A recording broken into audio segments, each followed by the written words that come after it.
When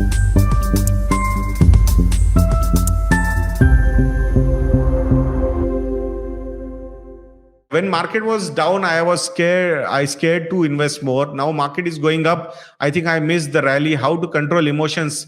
financial planning कीजिए, saving surplus को investment में कन्वर्ट कीजिए, एसआईपी वगैरह लगा दीजिए. जो सेविंग्स है उस सेविंग का 90% अगर एसआईपी लगा दोगे तो कोई फोमो नहीं रहेगा. हु बॉट द डिप किसने बाय किया? 15,000 के नजदीक जब मार्केट गया था, किसने बाय किया? जितने एसआईपी इन्वेस्टर्स उन्होंने तो पक्का उस डिप को बाय किया, ऐसा मुझे यहाँ पे लगता है. सो बिल्कुल ये टाइमिंग वगैरह के चक्कर में मत जाइए. सिंपल प्रोसेस रखिए फाइनेंशियल प्लानिंग की. सेविंग को इन्वेस्टिंग में कन्वर्ट करना है. जो भी इन्वेस्टमेंट्स हुए उन इन्वेस्टमेंट को फाइनेंशियल गोल से लिंक करना है. वही boring process day by day, quarter on quarter, year on year हमें करते जाना है. So it is a simple process, boring process. इसी को हमें फॉलो करते रहना है. इसको इंटरेस्टिंग मत बनाइए. इंटरेस्टिंग अगर बनाना है तो बहुत सारे एप्स ओपन हो चुके हैं. ड्रीम 11 पे वो एक रिस्क कैपिटल, मतलब छोटा मोटा आपको करना है तो वो कीजिए एक्साइटमेंट के लिए, या फिर गोवा जाइए, कैसीनो में थोड़ा बहुत टाइम पास आप कर सकते हो. अगर और ज्यादा मतलब अच्छी जगह, बहुत बड़ी जगह जाना है तो लास वेगास जाइए, मकाऊ जाइए. बट इन्वेस्टिंग के साथ इसको मत जोड़िएगा, एक्साइटमेंट को. बोरिंग प्रोसेस रहने दीजिएगा. ये मार्केट को टाइम करना, रिटर्न्स लाना और ये टिपिकल भाव भगवान छे दिस दैट, ये सुनने में बहुत अच्छा लगता है. जब राकेश झुनझुनवाला जी बोलते, शंकर शर्मा जी बोलते तो हमें लगता है हाँ कितना अच्छा है.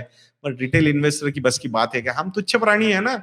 और मैं भी मतलब जिसके सबसे आगे हो तुच्छ प्राणियों में, कि भाई हमें ये चीजें नहीं समझती. हम एक सिंपल शेयर होल्डर बनना चाहते हैं. हम किसी कंपनी में लॉन्ग टर्म के लिए इन्वेस्टेड रहना चाहते हैं. शेयर होल्डर बन के उस कंपाउंडिंग का पार्ट बनना चाहते हैं. जो मैनेजमेंट है उस कंपनी की, उस पर बिलीव करना चाहते हैं. अगर अच्छी लगती है सारी चीजें तो ही इन्वेस्ट करना चाहते हैं. उसके डिफिकल्ट टाइम में भी हम शेयर होल्डर बन के रहना चाहते हैं.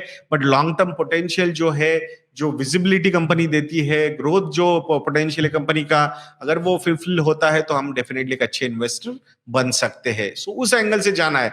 सो बीइंग अ तुच्छ प्राणी is the best thing we can do to our total portfolio, ऐसा मुझे यहाँ पे लगता है. राकेश झुनझुनवाला जी दिखते हैं, शंकर शर्मा जी दिखते हैं, ये भाई ये 1 लाख में एक है, 10 लाख में एक है, 1 करोड़ में एक है. हमें नहीं पता है ना, तो हम क्यों बचे हुए जो नहीं बन पाए वो ज्यादा चांसेस है हमारे बनने के. सो इट्स बेटर कि हम वहां पे बेटर परफॉर्मेंस रहे. कैट के एग्जाम कितने लोगों ने दी है? कैट का एग्जाम में क्या होता है, मैं फिर से एक बार रिपीट करता हूँ. मैंने जब कैट की एग्जाम दी थी 2004-05 में, so at that point of time 150 mark का वो टोटल क्वेश्चन पेपर था. उसमें से आई स्कोर्ड अराउंड 38-39 मार्क्स. और उस 38-39-40 मार्क्स पे I got scored 99, 98, 99 percentile. So point क्या है कि भाई मतलब उस परसेंट टर्म्स में 150 में से अगर 40 मार्क मिलते आपको तो आपका परसेंटेज कितना है? Not even 30%, not even 30% marks. But percentile कितना था? 99 परसेंटाइल. इसका मतलब क्या हुआ कि 99% लोगों से मैंने अच्छे स्कोर किया. वही करना है अपने को यहाँ पे. हमें कौन सा मतलब राकेश झुनझुनवाला बनना है या शंकर शर्मा बनना है. और with due respect to them, it's very difficult to become Rakesh Jhunjhunwala और शंकर शर्मा.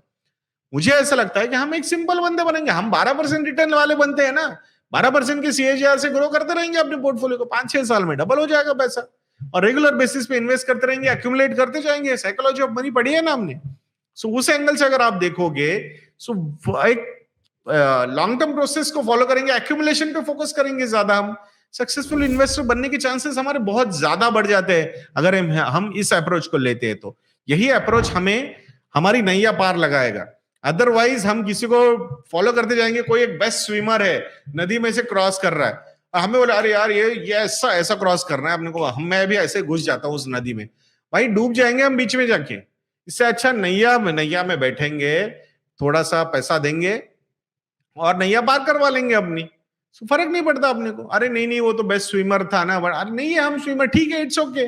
हम पहुंच गए ना, हमारे डेस्टिनेशन पे पहुंच गए. नैया पार करनी थी, कर ली हमने नैया पार वहां पे. So I think this is what is required. So हमें वही इन्वेस्टिंग थॉट प्रोसेस पे, फाइनेंशियल थॉट प्रोसेस पे लेके जाना है. बहुत सारे यूट्यूबर्स आपको मिलेंगे यहाँ पे जो आपको ट्रेडिंग के टिप्स दे सकते हैं, इन्वेस्टिंग ऐसा करो, टाइम करो मार्केट के। I am not saying, I am not trying to demean anybody, but what I have seen कि trading is a zero sum game. So trading में कोई जीतता है, कोई हारता है। जीतता कौन है? जो बहुत शातिर शार्प माइंड्स होते हैं वो जीतते हैं, no doubt, there is no doubt. जो हारते कौन है? वो रिटेल इन्वेस्टर होते हैं। सो 99% रिटेल इन्वेस्टर या रिटेल ट्रेडर हार जाते हैं। वो 1% जो शार्क्स होते हैं वहां पे वो जीत जाते हैं। सो वो कितना जीतते हैं? जितना ये 99% हारते हैं, because it's a zero sum game. Somebody needs to lose. अगर किसी को जीतना है तो this is the thing. And there are sharp traders which are sitting in the market. They have huge resources available with them, which the retail investors doesn't have.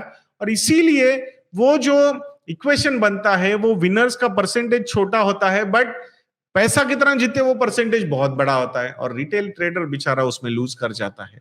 तो यहाँ पे आप स्क्रीनशॉट देख के, ओ उसने इतना कमाया, 10 लाख कमाया, 15, अरे वैसे तो ऐप भी निकल चुके हैं आजकल कि कैसे दिखाने होते हैं वो रिटर्न्स। सो प्लीज ऐसी चीजों में मत जाइए। सिंपल अप्रोच रखिए, फाइनेंशियल प्लानिंग का अप्रोच रखिए, लॉन्ग टर्म इन्वेस्टिंग का अप्रोच रखिए, सेविंग को इन्वेस्टिंग में कन्वर्ट कीजिए। 12% का रेट ऑफ रिटर्न एक्सपेक्ट करके इन्वेस्टमेंट्स करना ये बहुत लॉजिकल है इक्विटी में। नहीं नहीं मैं तो 50% लूंगा, नहीं मैं तो 100% निकालूंगा, it's all about timing the market, this that, ये वो देखा क्या, वो कितना बढ़िया इन्वेस्टर है। अरे क्यों जाना इन चीजों के पीछे? सो इट्स बेटर कि एक सिंपल अप्रोच रखते हैं अपना फाइनेंशियल प्लानिंग का, इन्वेस्टिंग का, और अपने फाइनेंशियल गोल्स अचीव करके निकल जाते हैं। सो आई थिंक यही अप्रोच सबसे बेस्ट अप्रोच है, ऐसा मुझे लगता है।